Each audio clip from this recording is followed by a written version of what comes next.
तुम विज्ञान बहिर संक्रामक रोग विषय जानिबा। संक्रामक रोग काहाकू कुआजाए।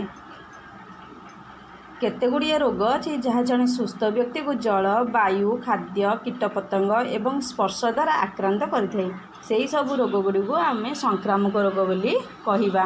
अच्छा, संक्रामक रोग रक्षा पाइबापी चित्र माध्यम केते गुड़े उपाय जानिबा।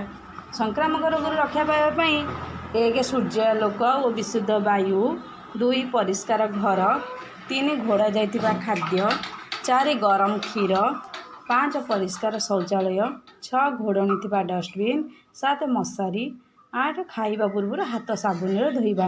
यही सब उपाय गुड़िक कले आम संक्रामक रोग ठारू दूरे रही परिबा। संक्रामक रोग आमको छुई पारिबो नाही। पिला माने यही सब विषय टिके तुम घरे पढ़ी के आस्तिबो। आर थरु आम यही विषय आउ थरे आलोचना करिबा। Thank you.